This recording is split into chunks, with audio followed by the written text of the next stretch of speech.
microphone, so that's all good. All right.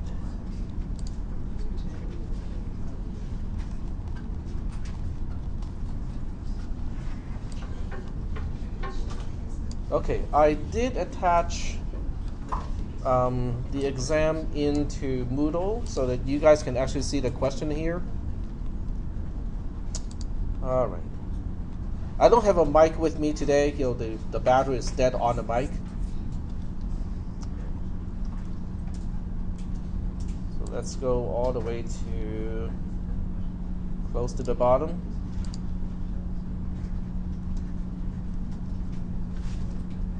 All right, there we go. We got it.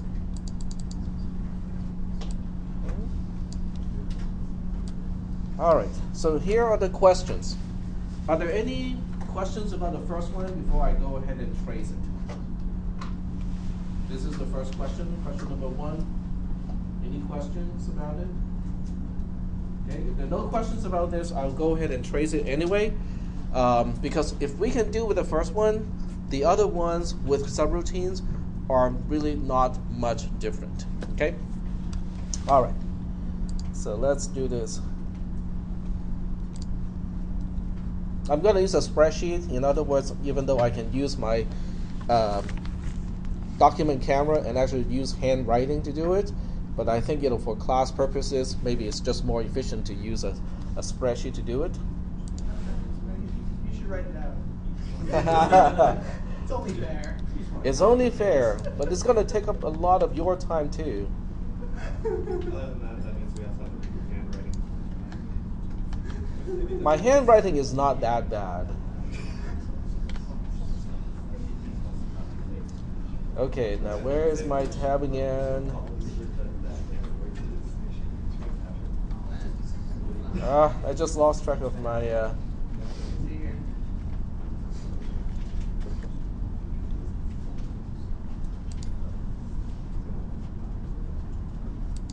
Okay, I lost track of the tab. I'm just gonna have to log in again.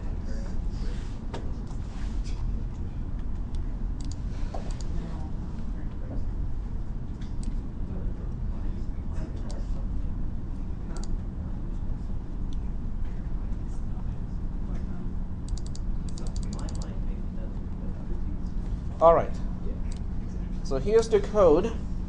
Okay, first of all, just by looking at the code, can anyone tell me what it is supposed to do? It's going to subtract the other ones. Yep.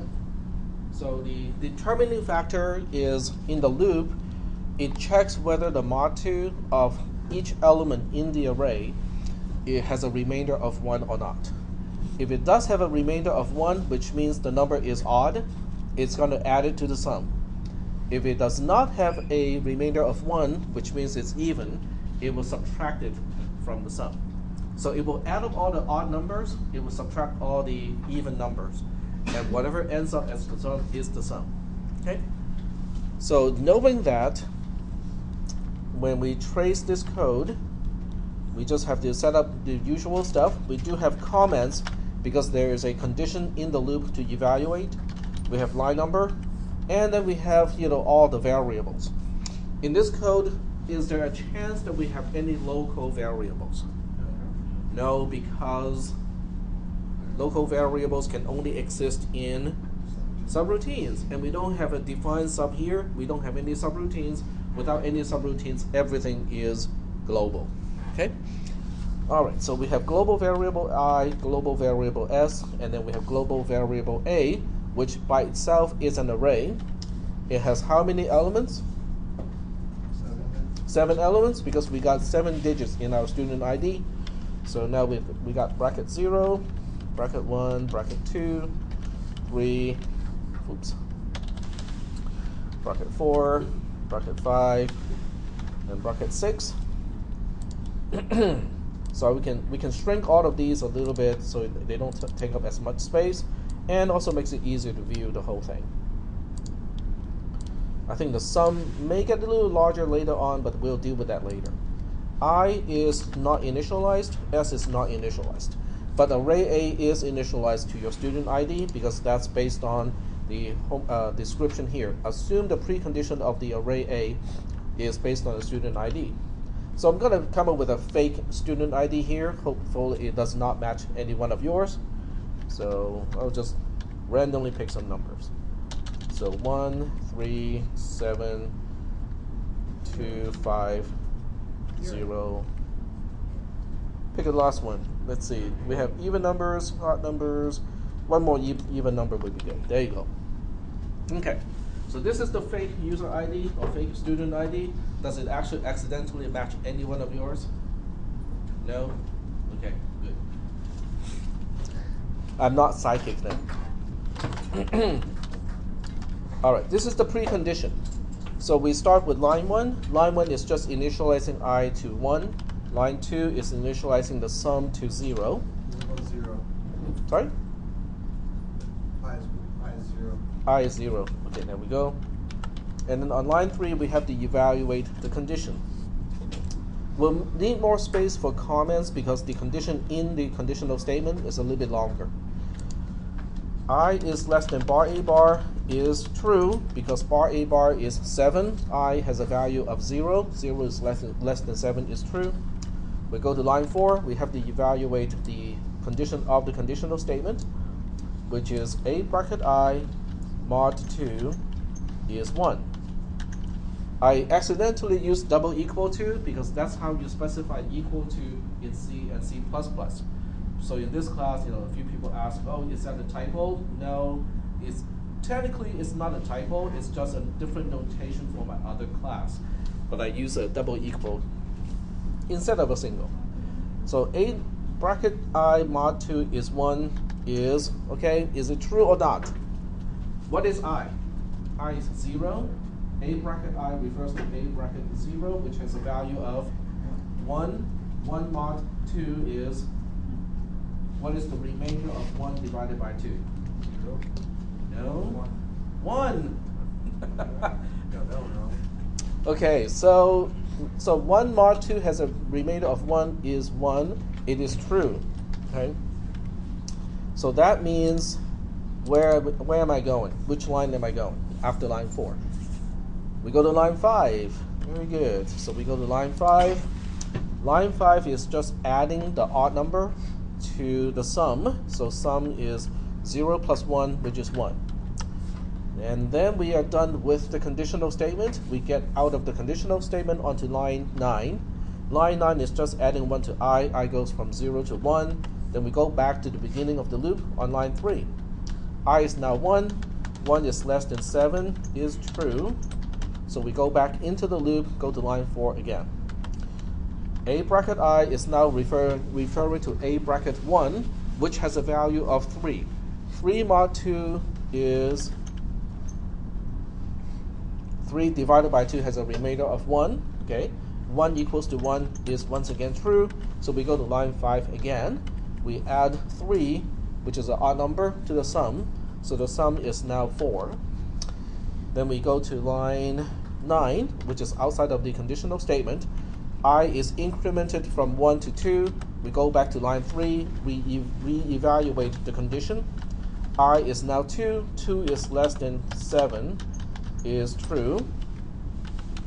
We go to line 4 again.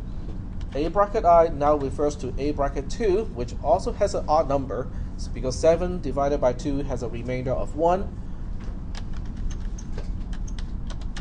So that is true again. We go to line 5 again. We add 7 to 4. So that will make 11. As I said, one of these columns needs to be wider because the sum gets wider. We get out of the conditional statement. We get to line 9. We add 1 to I. I goes from 2 to 3. We go back to the beginning of the loop. I is now 3. 3 is less than 7 is true. We go to line 4 again. And this time we have A bracket 3. Oops. A bracket I is A bracket 3. It has a value of 2. 2 mod 2 has a value of 0. 0 equals to 1 is false. So this is the first time we get to the else statement, which is on line 7. Line 7 is subtracting the odd number from the sum. So we're subtracting 2 from 11, which makes 9. Then we get out of the conditional statement. We continue on to line 9. We add 1 to I. I goes from 3 to 4. You can probably see the rest is not going to be too exciting or too much different from the first few iterations, but I'll finish the whole thing. Okay, so we go back to line 3. I is now 4. 4 is less than 7 is true. We go to line 4 again, and we have a bracket I referring to a bracket 4, which has a value of 5. 5 mod 2 has a remainder of 1. 1 equals 1 is true. We go to line 5. So we add this time 5 to the sum. So we have 14 as the sum. We go to line 9, and we add another 1 to I. I goes from 4 to 5. I mean, the rest of this is really kind of boring. I is less than bar A bar is true because 5 is less than 7. Then we go to line 4. Line 4 is evaluating a bracket I, which is now referring to a bracket 5, which has a value of 0. 0 mod 2 is 0. 0 equals to 1 is false. We go to line 7, and we are subtracting 0 from 14, which remains as 14. We go to line 9. I is incremented from 5 to 6. We go back to line 3.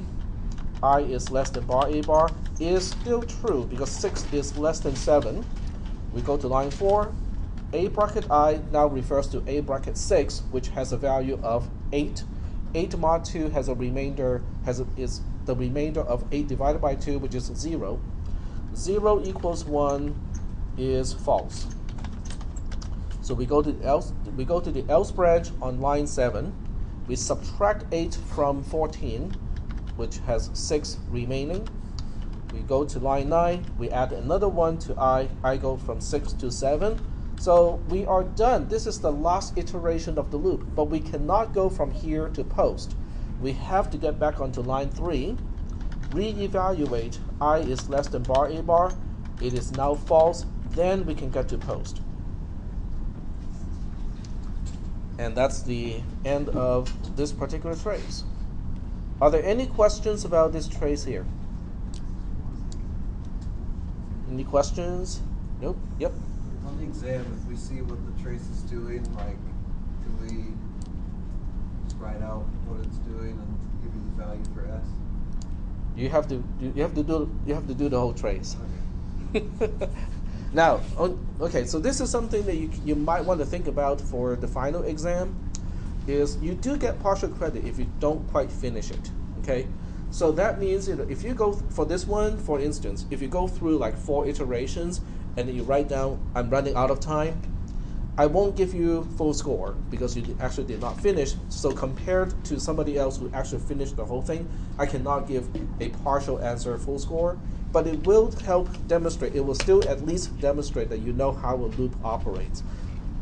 I would not be able to verify, that you know how to exit out of a loop, but the basic operation of a loop and what you do with a conditional statement, I can see that you know how that works. So that will still give you, a good chunk of partial credit. But at the same time, it will let you move on to another question so that you can at least get partial credit for another question as well. So if you're running out of time, I would definitely use that strategy and just say, okay, I have demonstrated enough that I understand how this works, but I'm running out of time. I want to give another question a shot, or I can better spend my time to get more points out of another question. Mm-hmm. Any other questions about number 1? No questions? All right. Let's move on to question number 2. So question number 2 does involve a subroutine, okay? But at the same time, array A is still a global variable. So that part has not changed. So if you can answer question number 1 and understand that A is a global variable, that does not affect how the nature of array A in all of the other questions.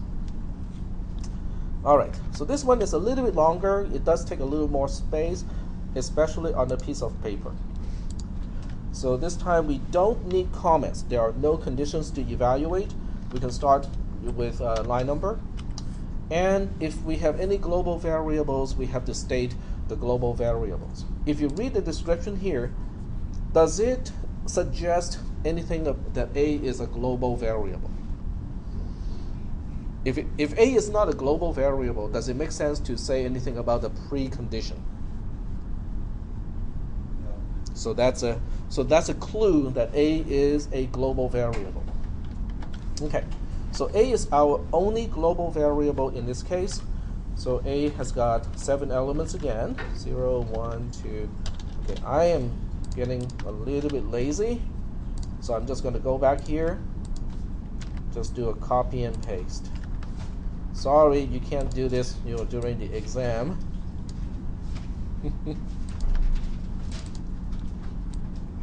There we go.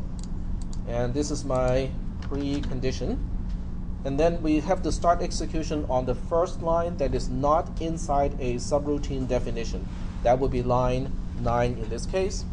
So when we start on line 9, it is invoking the main subroutine, which means we have to allocate a column and make it a return line number and returning to post because there are no additional lines after line 9. And if we have any parameters or local variables, then I will start to use column J to represent those. But does main has anything like that? Does it have any parameters? By val, by ref? None of those. Does it have any local variables? None of those either. Okay, so we don't have to use any additional columns in this case. We then continue execution inside the main subroutine, starting on line 7, which is the only line of the entire subroutine, on line 7. Line 7 looks like this. It's a big, huge mess, okay? Or at least it looks like one. We are updating the value of A bracket 0 based on the result of invoking XYZ, and we are doing it twice, okay? Well, where do we start? Well, start with one of those. Start with one of the invoke XYZs. It doesn't really matter which one you start with. You can start with the left-hand side or the right-hand side. It will still come up with the same value. Okay, so in this case, let me just start with the one on the left-hand side because we tend to read from left to right. So I'm going to change the format here just so that I can see more of the question itself. Okay, so this way I can show the entire question line and still be able to edit here because I will need that ability. Okay, so I'm going to use a return info instead of return line number because we are when we come back from XYZ or the invocation of XYZ, we'll still be on line 7 to finish up the rest of line 7. So we'll say return info, go back to line 7 when this invocation is done. A bracket 0 gets A bracket 0 plus, okay, replace that invocation with a question mark. The one that is triggering, that is being done at this point is replaced with a question mark. But the other invocation will still be the same as what it is because we are not done with that one yet.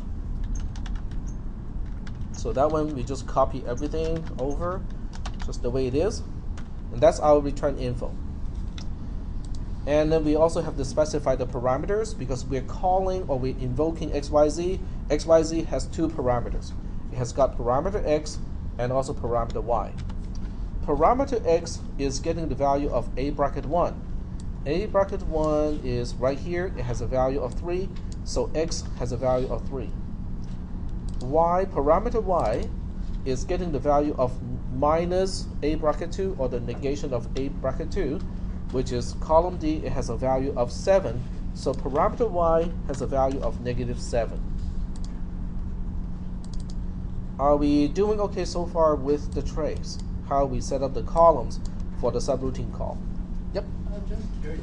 Yep. In C++, you can only pass it as by reference, right? Because it's a number of. Not as an element. As an element, you can pass it by value. You can also pass it by value, by reference. Because when you look at a column, it has a particular value, so it has okay. The clue that this can be done using passive by value is because of this negation here. When you look at the negation of A bracket 2, it is no longer referring to just the element, right? It's based on the calculation already. So if that can be done, you can look at this one, A bracket 1, as A bracket 1 plus 0. Because adding 0 doesn't do anything, but you can pass it by value for sure. So this is what I talked about at the very beginning of this class. I'm not sure how many people still remember that, but it is recorded, so we can all dig it up. I specifically said that I will be combining things that we have talked about in exams that I may or may not have shown, during class. And this is one of those things, is I combine the concept of array elements and calculation and passing by value. All right, so with this all done, we now continue execution in the subroutine in XYZ, which only has one line that actually does anything useful, which is line 4. So on line 4, we are trying to compute the sum of x, y, which are parameters into the subroutine. X has a value of 3, y has a value of -7. 3 plus -7 is -4. So -4 is the value that I'm returning when I execute the return statement on line 4. When we execute a return statement, what do we do?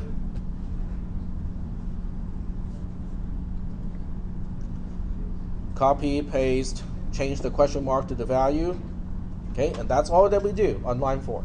So we copy and paste this really huge, big, long mess here, and then change the question mark to the value that we are returning, which is -4, and that's it, nothing else. Okay? Then we proceed to line 5. Line 5 is the end of a subroutine, so we got two things to do. First of all, we have to figure out where are we going back to, and what else do we have to do when we get back there. That's our return info. Now, in the test, you don't have to do the same thing as what I did here, because that's a lot of copying by hand. You can just go back to line 7. As long as you can track what you need to do on line 7, it's fine, okay? But since I do have the ability to copy and paste, this makes it clear, what I'm supposed to do when I get back onto line 7. So it's one thing where you can go one way or the other way, depending on how much time you have when you want to do this part. Okay, so when this is all done, we also have to deallocate the columns. So this is just marking these as strike through, and we are done. We are now back on line 7. But when we get back onto line 7, the invocation on the left-hand side of the addition is all done already. Now we only have the one on the right-hand side to deal with. So with only that part to deal with, we don't really have a choice this time. We only have one invoke to deal with. So we'll basically do the invocation again. And as anytime you have to invoke a subroutine that has a return value, you use return information or return info, and you basically copy the rest of the line just like the way it is. But this time it's -4 plus open paren, question mark, close paren. You can see this time is a lot simpler because the second invocation is now replaced with a second question mark, because that's the invocation that we're dealing with. But don't forget to specify the parameters. We are passing the negation of A bracket 3 as parameter x. A bracket 3 is column E has a value of 2. So we are passing -2 to the parameter x, and we're passing A bracket 4 without negation as parameter y. A bracket 4 is column F. It has a value of 5. So 5 is just passed the way it is without any negation. Once the parameters are all set up and we know where we're supposed to go back to, we can now proceed into the subroutine on line 4. Line 4 is going to do the same thing. It's going to add up x and y. X is -2, y is 5. When you add up these two, you have a value of 3. So we're returning a value of 3 on line 4, which also means that we have to locate the return info cell, copy and paste it, change the question mark to the value that we are returning, which is 3 in this case, and we are done with line 4. Are there any questions at this point on row 12 of the trace? Questions? Okay, so we move on to line 5.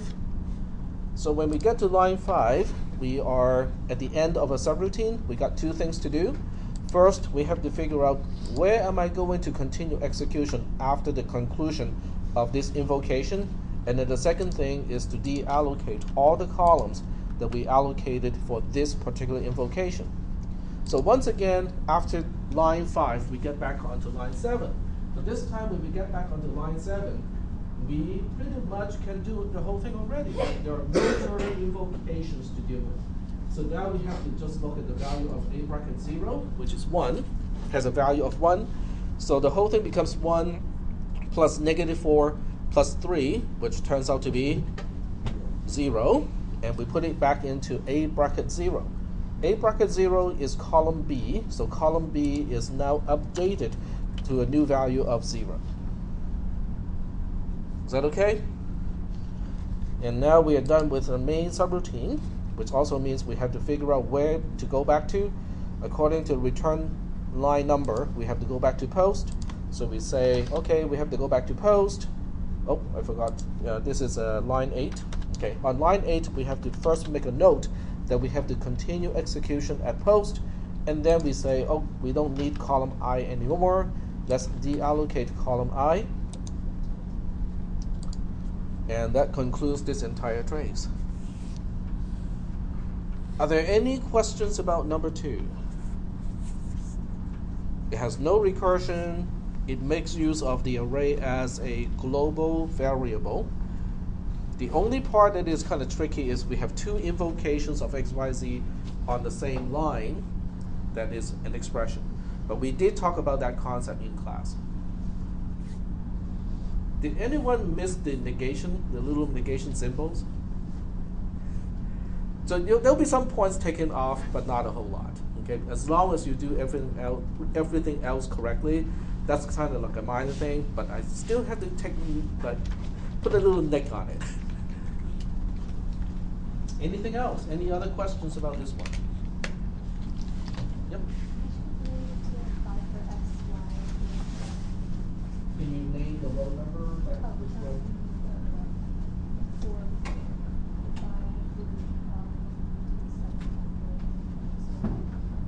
Okay. Can you tell me which row are you? Row 11, 12? Which one? Row 11? Okay. You mean this one here? Yeah. So why are we getting a -2 and a 5 here? Yeah. Because we are passing the negation of a bracket 3 as x, we're passing a bracket 4 as y. Okay.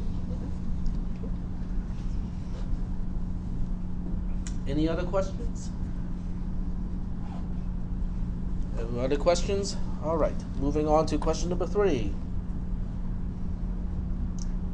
Okay, question number 3 is a little bit longer. It looks kind of nasty because it is it's recursive for one thing, because we know that we are invoking XYZ inside XYZ itself, okay? And it does look like it's going to take a while to trace through this one, but that is actually not the case, okay? Because if you look at the usual way that we do recursion, every single time we do the recursion, something is decreased by 1. And since you have 7 digits in your student ID, you might think that this will go through like 7 recursion, which means you're going to go all the way out here 7 levels and then go back in 7 levels.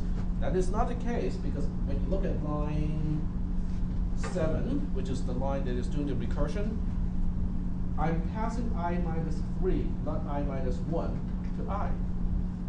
So we're skipping 2 numbers with each recursion. So that means we really only have 3 iterations to go through in this case instead of 6 iterations. Okay, so this is actually going to finish, faster than most people think it should, because I'm skipping numbers. All right, so let's go ahead and trace this one.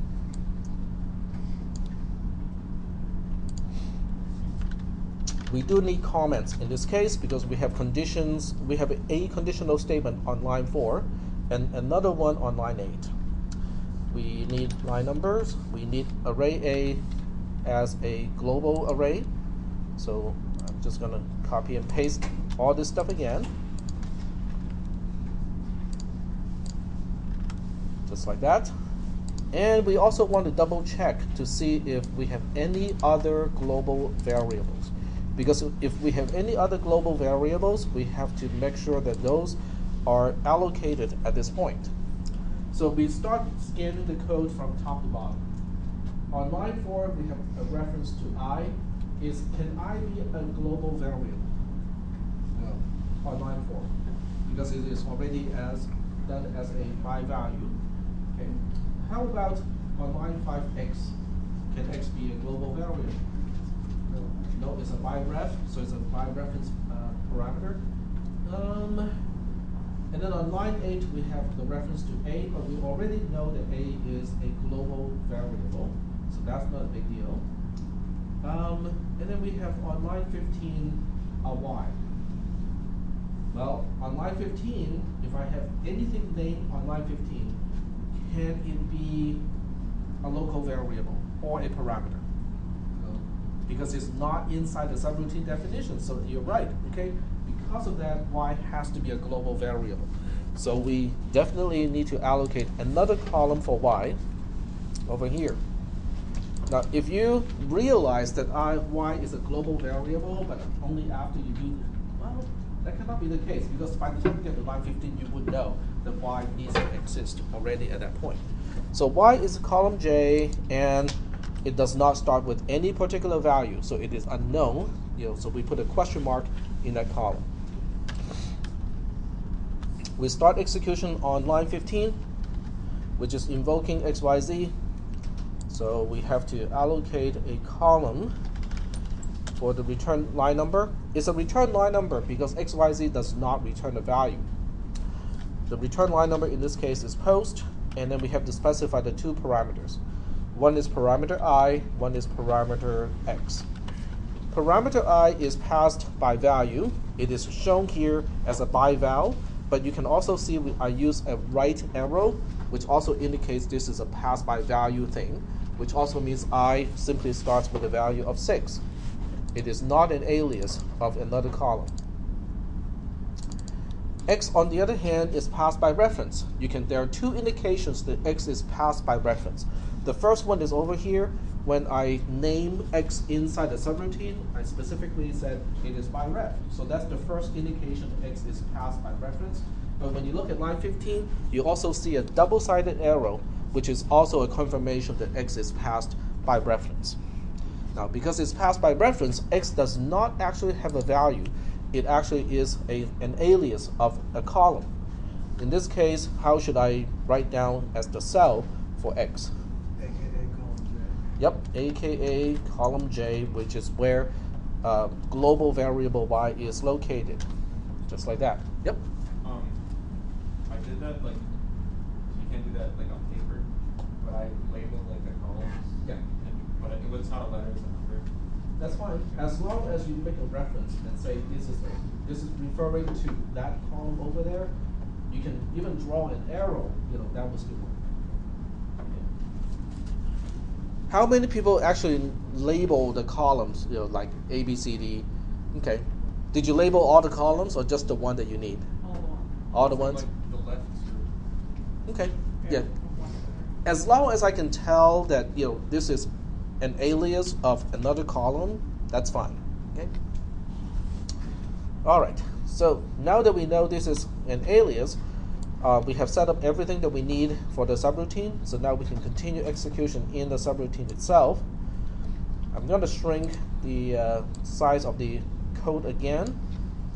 So this will leave me with a little bit more space for the trace. So we continue execution in the subroutine starting on line 4. The first thing it does is to check I. I equals to 0 is false because I actually has a value of 6 at this point. So we have to go to the else branch on line 6. Line 6 is checking another condition. Is I greater than 0? Yep, that is true because I has a value of 6. 6 is greater than 0. So now we go to line 7, which is recursive. So here we are passing I minus 3 to I, and we are passing x to x. We talked about this in class as well. When you pass a pass by reference parameter by reference to another subroutine, you're just passing the reference itself along. Okay? So that means when we set up additional columns, so let me just kind of do this trick here. So when we set up additional columns, we need to allocate 3 columns here. The first column is return line number, which remembers where am I supposed to go back to when this invocation is done. The invocation is on line 7, so when this is all done, we have to continue execution on line 8. That's column N. We are passing I minus 3 to I, so the parameter I that we know of has a value of 6. 6 minus 3 is 3, so that becomes the value of the new parameter that I'm setting up. X is passed by reference, but when we pass a parameter that is already passed by reference to another invocation, we're just passing the reference along. In other words, we do not have a reference of another reference. So that means this one is aka column J, because we are just passing the reference itself along. The analogy that I used in class to illustrate this concept was the use of call numbers. Okay, when you want to tell somebody else how to find a book or which book you want to look for, you don't pass a reference number, you don't pass a call number of a call number itself, you just make a copy of the call number and say, this is the book I want you to find in the library. Okay? All right. So now that we have set up all 3 columns, we can now continue execution with the second invocation of XYZ. Starting on line 4, I equals to 0 is once again false. We go to line 6, I is greater than 0 is true. And once again, we go to line 7. Pretty much the same thing happens, except the only difference is I is no longer 3, because 3 minus 3 is 0. So when we set up the 3 columns this time, starting with column Q, we now have, here, let me just shrink the columns first so we can see better.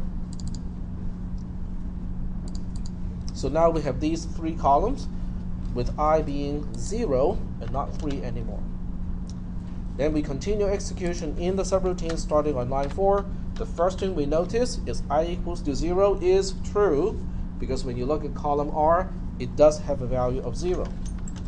So when the condition of line 4 is true, we go to line 5. Line 5 says X is now getting a value of 0. Okay, so this is the tricky part, because when we look up X does not have a value. It is an alias of some other column. So that means when you update X, you do not update column S. You have to update what it is referring to, which is column J.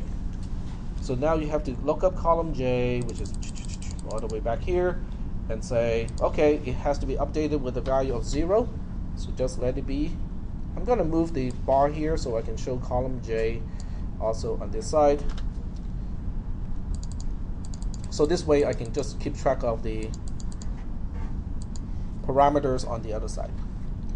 After line 5, even though the program looks kind of long and nasty, there's nothing else to do after line 5, because line 5 is the end of the then branch of the outermost conditional statement. So I got nothing else to do. I don't go to line 6 because I already took one of the branches of the multi-branch conditional statement. So I go straight to line 14, which is the end of the subroutine. It has got 2 things to do. First thing is I take note of where I'm supposed to go back to. We're supposed to go back to line 8. And then the second thing is we have no use of these columns anymore. So let's go ahead and deallocate all of these columns. And now we continue execution on line 8. But since these columns are gone, let's shift it over to the columns that still exist. We are now on line 8. Line 8 has a conditional statement. It wants to compare A bracket X with A bracket I. Okay? All right. What is X? X is column J, which has a value of 0. What is I? I has a value of 3. So we are basically comparing A bracket 0 against A bracket 3 and see which one is larger. or see whether the first one, which is a bracket 0, is larger.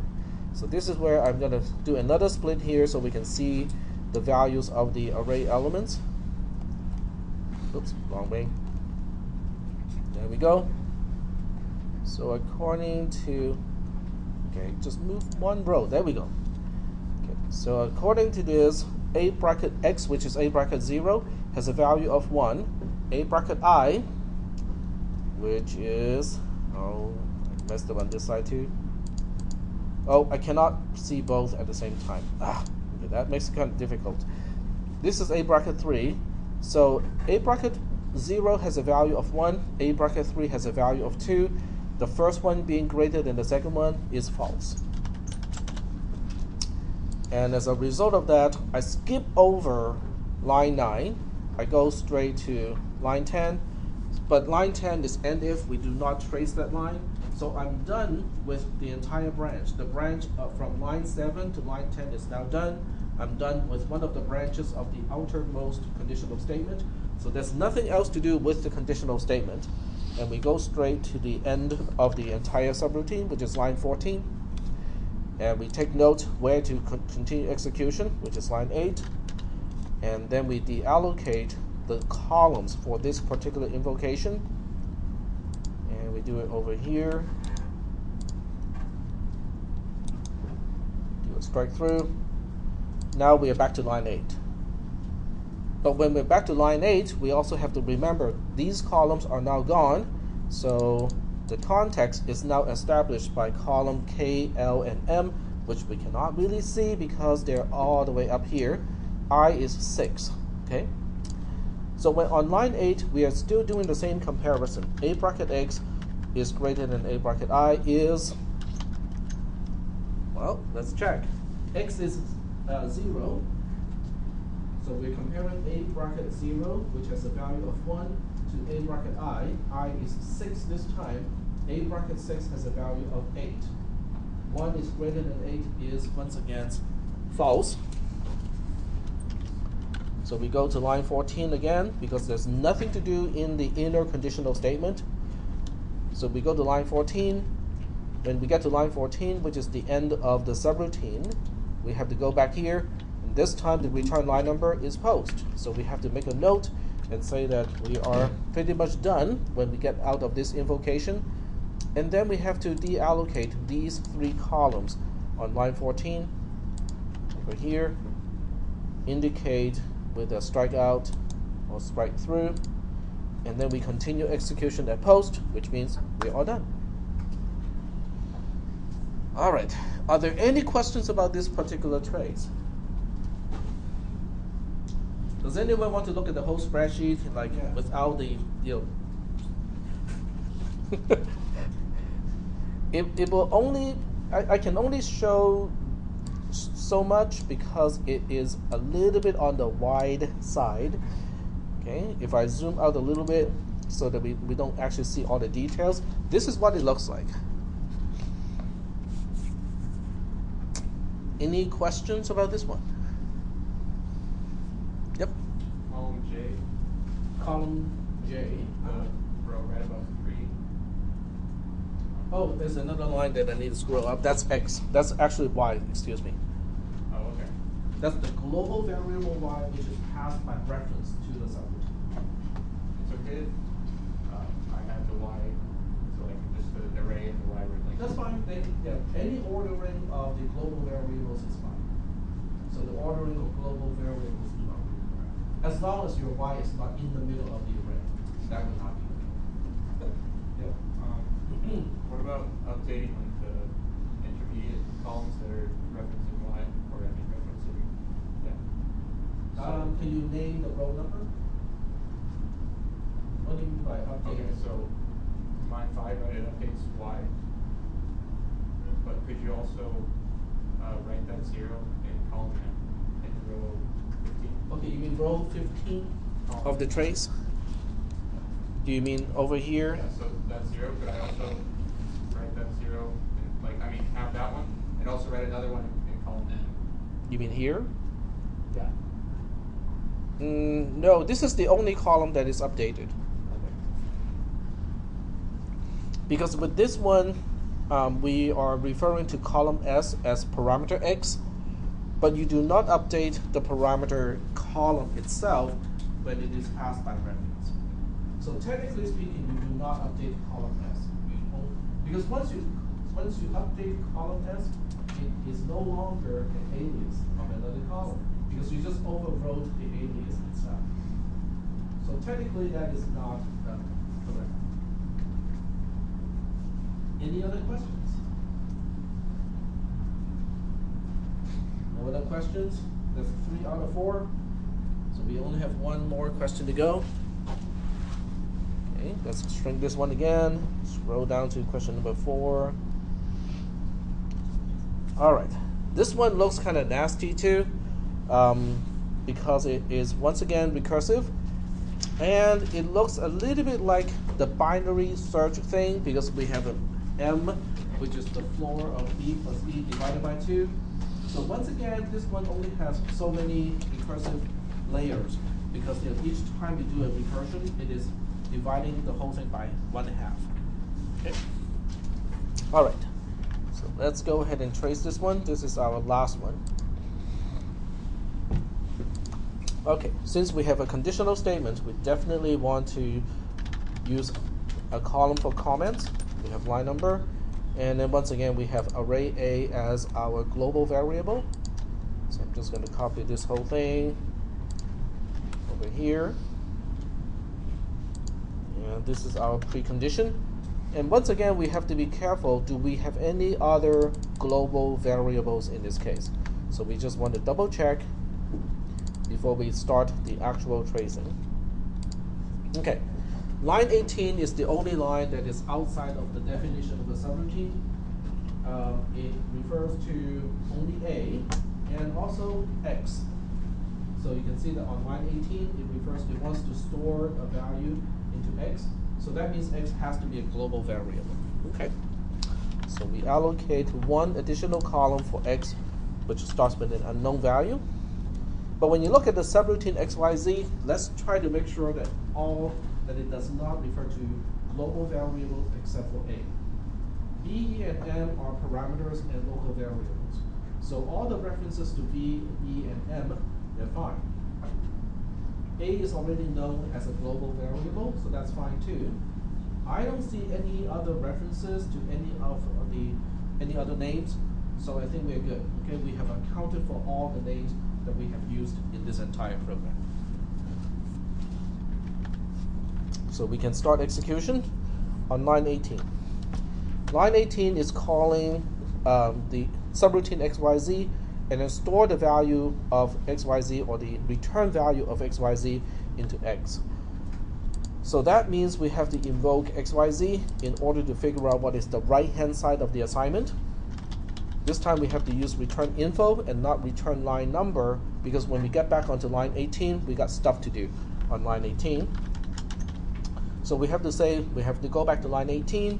The assignment itself is the only thing left to do, because the entire right-hand side of the assignment on line 18 is the invocation of the subroutine.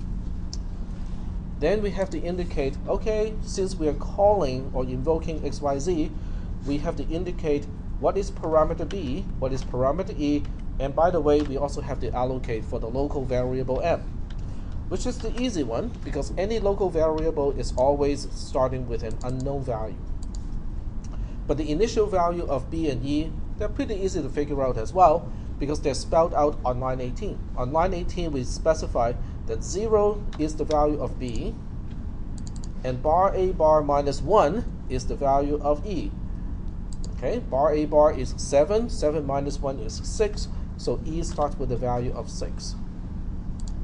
So that way we have set up all the columns that we need for the first invocation of XYZ. Are there any questions about this one up to this point? Okay, so we go into the subroutine starting on line 5. We say B is less than E is, it is true, B has a value of 0. Yeah, go ahead. If N wasn't the local value and it didn't get assigned a number on line 18, would it be right there? Would it be allocated at the return info where it is right now? If M is not a local, Like say it was a bi-val M, if it's a bival M, and it's not allocated. then we have a problem, because if M is a bival and we do not specify the start value of M, that would be a problem. Okay. The compiler would catch it, actually. The compiler will say there are 3 parameters according to the definition of the subroutine, but you only supplying 2 values, and it will not compile. Okay. Or in the case of a scripting language like PHP, it would actually complain about that, but at runtime instead of compile time. Okay. All right, B is less than E is true because B has a value of 0, E has a value of 6. So we go to the then branch. On line 6, the first thing we do is we compute M, which is B plus E divided by 2. The whole thing about floor is not really useful because of the way I choose the values, you never really end up with a 0.5 anyway. Okay? So B plus E is 6. 6 divided by 2 is 3. And the floor of 3 is 3. So M has a value of 3. Then we go to line 7. Line 7 is A bracket M mod 2 equals to 0. Okay, so with this one, because it is a short-circuited evaluation, we have to check this one first and see whether it is already false, because if it's false already, we don't have to check the rest. A bracket M is A bracket 3, which is column F. It has a value of 2. 2 mod 2 equals to 0 is true. So can we make a conclusion of the conjunction and just say the whole thing is going to be true? Because one side is true. Nope. If it's a disjunction, we can do that. But with the conjunction, we cannot. So now we have to evaluate the second part of it. The second part is A bracket M less than 5? So we're still referring to A bracket 3. 2 is less than 5 is also true. So A bracket M is less than 5 is also true. So now we have true and true, which means the entire thing is true. Okay. So that means we have to go to line 8. Okay. Line 8 is a return statement that looks like this. We cannot evaluate what we're supposed to be returning right now because we have to invoke XYZ again in order to figure out what is this part, and then we can use it to figure out the entire thing. So we have no choice but to invoke the subroutine. So when we invoke the subroutine, this is going to get a little bit messy because we need a lot more columns, or we need more width in this case. So the return info is going to be, first of all, the line number, which is line 8. We have to go back to line 8 to finish the return statement itself. But when we get back, the invocation is gone. We just have to remember to add A bracket M after this. Then we also have to, because we're invoking XYZ, we have to allocate columns for B, E, and M. M, once again, is a local variable. It always starts with an unknown value, so that one is easy. B, in this case, is B. Okay, I'm passing the B that I know to the new parameter B. The B that I know is a 0, so I'm just passing the 0 along. What is being changed is E, because I'm not passing my E along, I'm passing M minus 1 along as E. M is 3, 3 minus 1 is 2, so the new parameter E has a value of 2. So that's how we set up the new columns.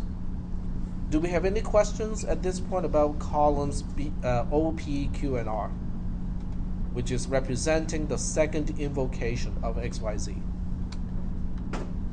No questions about that? Okay. So after we set up all the columns, we go back and continue execution at the beginning of the subroutine, which is on line 5. And we evaluate B is less than E. It is still true because B is 0 and E is 2 in this case. 0 is less than 2 is true. We go to line 6.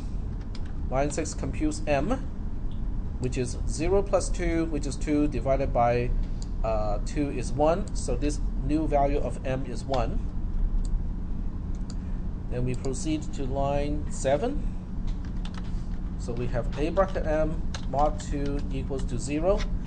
M is 1 in this case. A bracket 1 has a value of 3. 3 mod 2 is 1. 1 equals to 0 is false. So we have to conclude the whole thing is false just like that. We do not evaluate the right-hand side at all. Okay? So since this is false, since the condition of line 7 is false, we go to line 10, which is another recursive call to the subroutine. So this time we have to pass m plus 1 to b and then e to e itself. And then we have to do a subtraction of a bracket m after that. Okay? So on line 10, we have to invoke again.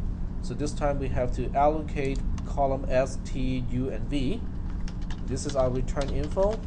We have to go back to line 12, nope, line 10, so that the return can be done like that. And once again, we have to allocate for B, E, and M. M is unknown because it's a local variable. B is the one that is being changed this time. It is M plus 1. M is 1 already. 1 plus 1 is 2. E, I'm keeping the one that I already have, which has a value of 2. So this is how we set up the new parameters. Okay. So once we have all this set up, we continue execution on the first line of the subroutine on row 16. So on row 16, we continue execution on line 5. B is less than E is no longer true. This is now false because B is 2, E is 2 as well. 2 is less than 2 is false. So with this one being false, we then check whether B and E are the same. B equals to E is true, and this is on line 12. So on line 13, we are just returning the value of A bracket B. Okay, since B and E are the same. Oh, did I miss something? No, I did not. Okay, so we are returning A bracket B. They're both 1. A bracket 1 has a value of 3, so we're returning the value of 3. When you return the value of 3, what you do? Sorry? Row 2. Row 2. No, B and E are 2. Say that one more time. B and E are 2. Oh, they're both 2. Oh, okay. Gotcha. Okay, sorry. So we are looking at A bracket 2. That's the return value. It has a value of 7. So we are returning the value of 7. So what you do is you look up the rightmost return info cell and you just copy and paste it. But it's harder for me now to keep track of. We are dealing with row 18, which is this one here. We copy and paste it, change the question mark to 7, which is the value that we're returning. But we do not evaluate A bracket M at this point because we have the wrong M at this point. Okay, so we don't evaluate this thing other than just replacing the question mark with a value. Then we have nothing else to do on line 13. We move on to outside of the conditional statement. We end up on line 17. On line 17, we got a few things to do. Okay, this is going to look kind of confusing. The first thing we need to do is to figure out, okay, this is all done. Where am I supposed to go to continue execution? This is where we're going. We're going back to line 10. Okay, so copy and paste it over here. And at this point, we have no use of these 4 columns anymore. So we have to deallocate those 4 columns. So I have to look at, this is row 19. So on row 19, we have to indicate that these columns are now deallocated. And now we are back to line 10. Now this time we just have to compute what is 7 minus A bracket M. But which M are we talking about? It is the column labeled M from right to left. Find the first one. That turns out to be column R. It has a value of 1. So when we get back to line 10 and we have to say what is 7 minus A bracket M, A bracket M is A bracket 1, which has a value of 3. So we are actually trying to compute 7 minus 3, which is 4. We are returning a value of 4 this time. Return 4 means we have to go back here, copy and paste the return info cell, which is this one. We copy and paste it. Change the question mark to the value that we are returning, which is 4 this time, and just leave it as that. Oh, by the way, I forgot to There's a return here that I forgot to specify. Okay.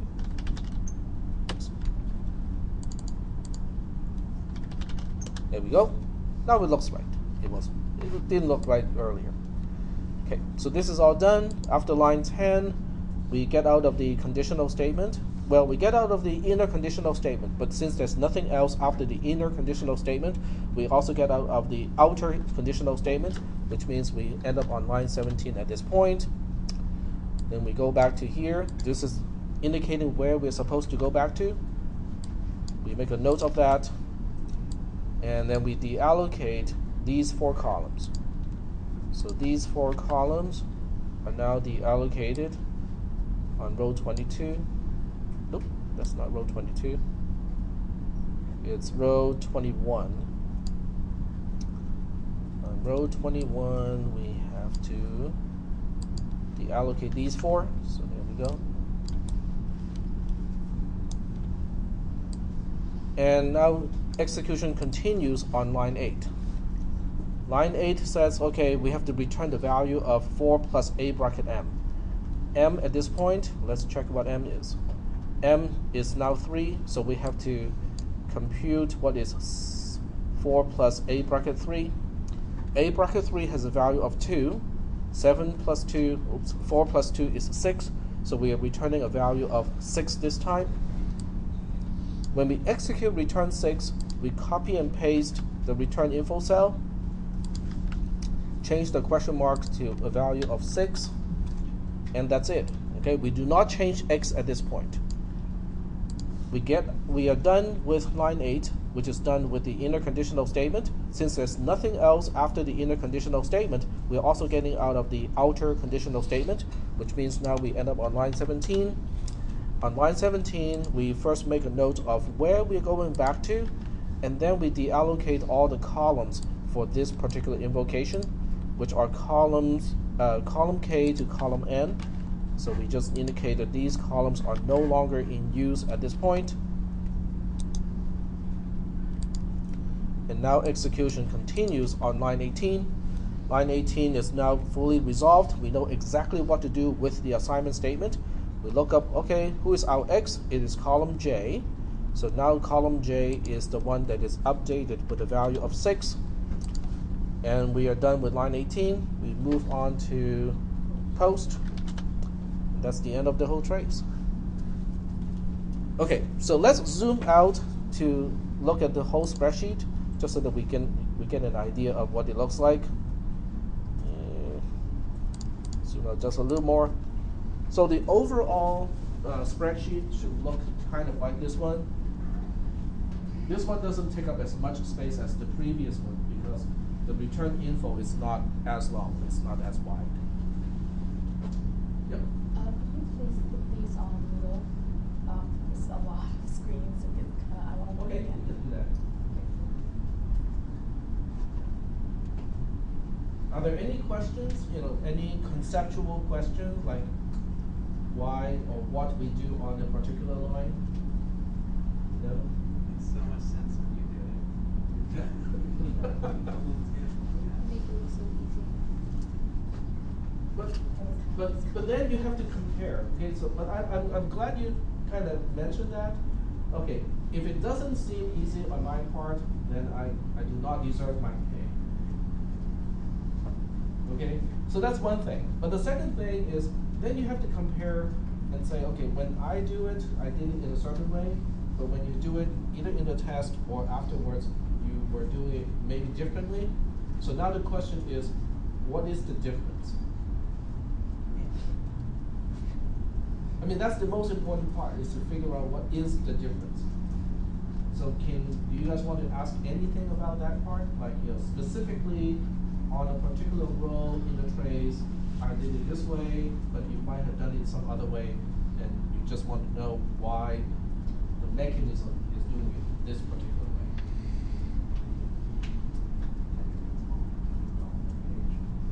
Say again? It's just wider, okay? Well, it's 25 lines or 25 rows of trace. It's not too bad. It uses column B all the way to B, so 23 columns or something like that. Handwritten on one piece of paper. On a piece of paper. Yep. Half a piece of paper, right? It's doable. It's just a matter of time. But are there any concept, anything that you want me to clarify as a result of seeing the result or the actual trace and compare that to what you did in the exam? No questions? I have a conceptual question. Go ahead, yes. This looks like it's kind of behaving like a loop. Recursion is a form of iteration. I wouldn't call that a loop because when we mention the name loop, we think of a while loop, we think of a repeat until, and there's no actual loop here, but it does do repetition. As it turns out, anything that makes use of a loop, like a while or repeat until, can be expressed using recursion.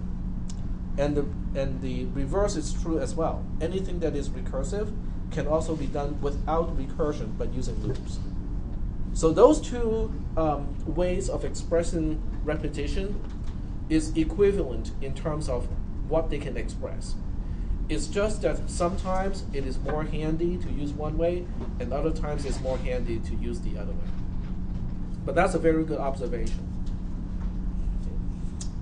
Any other questions? Any other conceptual questions? Now that we see the answers to the test.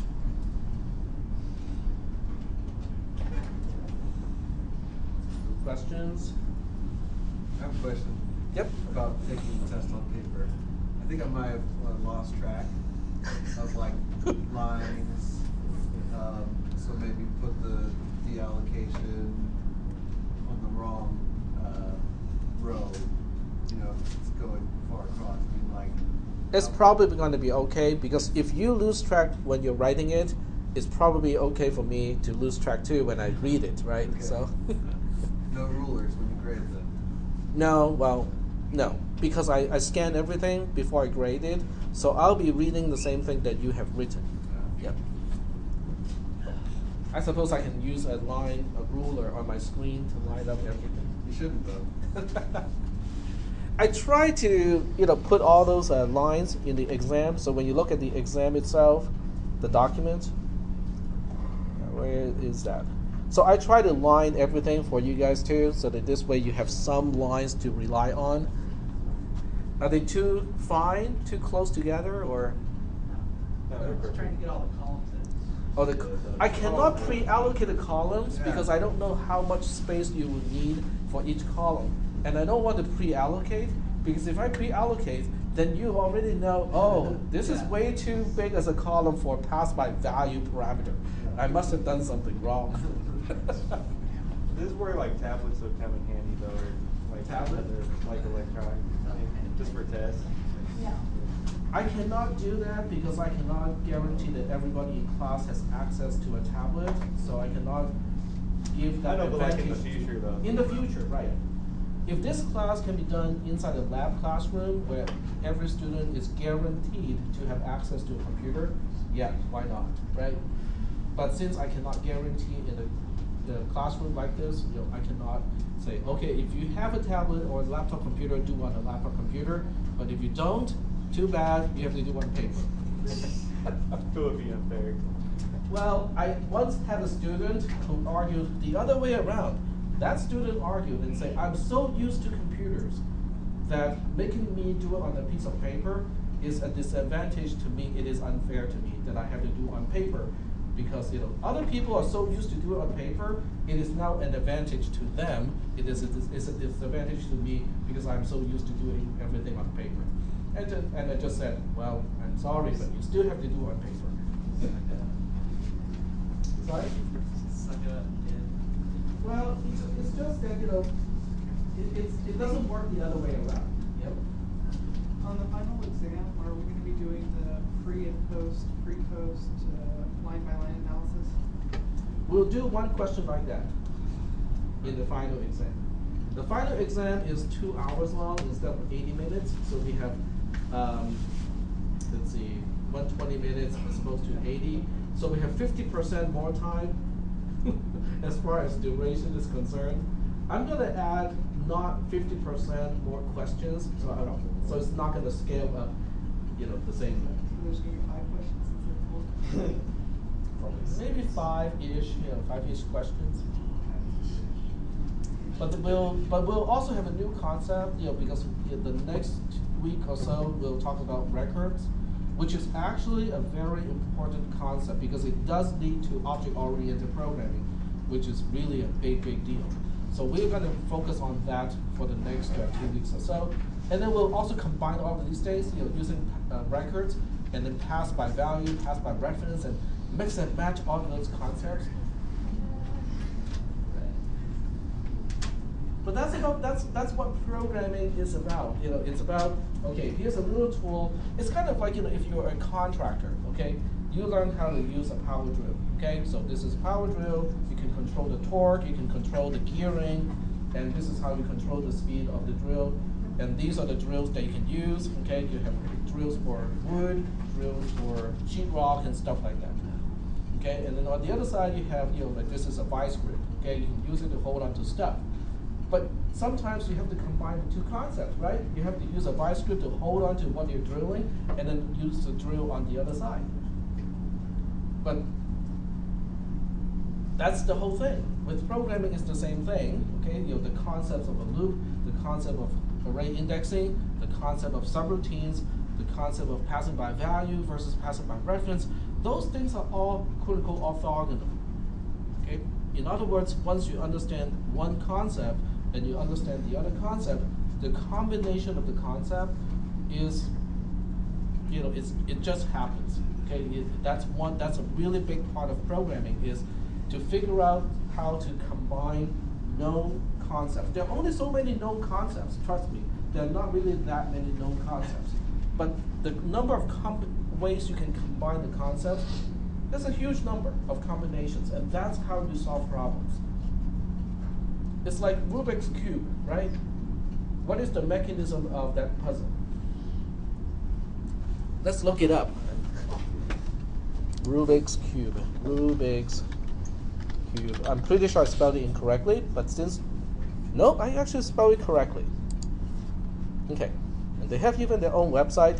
It used to be a big thing. I'm pretty sure these days it's not that big of a big thing anymore because people don't care about these physical games. They just use their phones for everything. But the nature of this problem is pretty simple, right? The whole thing can rotate, each face can rotate, but how do you solve the problem? Well, it's not that easy, is it? Now, how do you write a program using Lego Mindstorm to solve that problem? So you actually have a robotic thing using Lego pieces, and then you have a computer controlling the Lego mechanical pieces to physically solve a problem like this. And you guys look at me go like, no, there's no way somebody can do that. So you say Rubik's Cube, Lego Mindstorms, the Cube Stormer. Okay, there we go.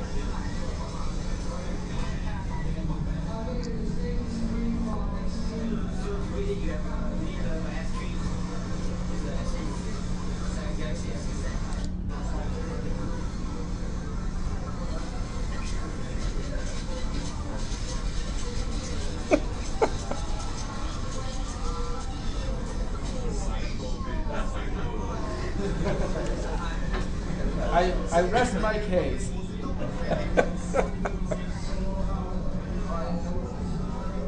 And there are solutions where they only involve the Lego Mindstorms and not really using a cell phone as a cheat. So this is 100% Lego. There's no cell phone involved.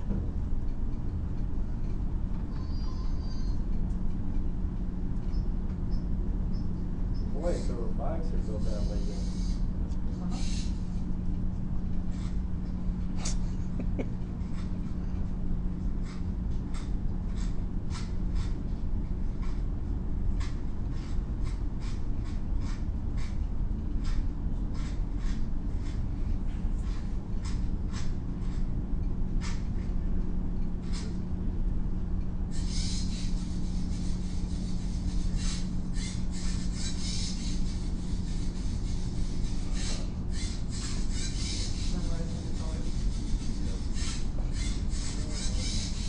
Okay, so I'm going to pause this to explain what it's doing. It's scanning the color. It's scanning what is the color of the one peg that is under it. So this way it understands how the whole thing is configured. Then it will try to figure out the solution to it. What the cell phone was used for the previous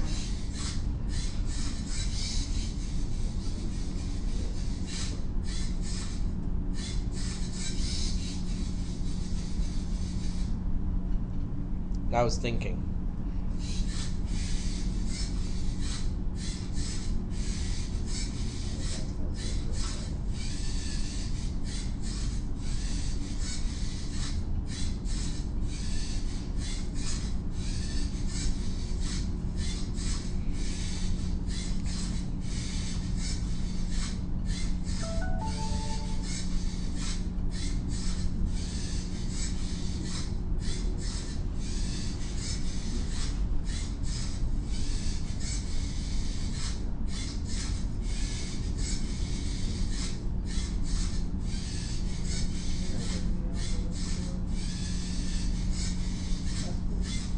But if you just think about the mechanical design of this thing, it's ingenious. Because there's only one rotation mechanism and one mechanism to flip it. And by combining those two basic mechanisms, so once again, we have one mechanism doing one thing, another mechanism doing another thing. Now we can solve the Rubik's Cube. So, it's really, really kind of cool. And before we end today's class, we'll look at one more thing. Lego Mindstorms Segue.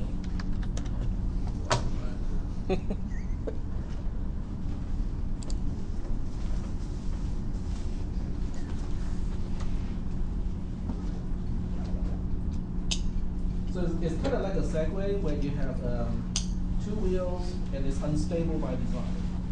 But because it can control its acceleration and deceleration, it can balance itself. So you can push it to try to tip it over, and it uses acceleration to rebalance itself, just like the Segue. The Segue can do that too. Yep. And I think there are versions of this that can actually move forward, backwards, make turns, just like a Segue. And this is all done by using kind of a basic kit of Lego Mindstorms. This is not even the current generation. This is like two generations ago. What? I think it's one generation ago because I did buy the EV3 version or whatever, which I think it might be the current one. Yeah, this is the NXT version, which is actually, you can still buy it on eBay, and it costs more than the current generation. So the older generation is costing more because there are more hacks and more applications of this. Oh, there you go. It's remotely controlling it as a Segue. So I just wanted to make sure that you guys understand, yep, things can be done. It's just a matter of applying techniques. I got your email this morning. Okay. Thank you for sending that.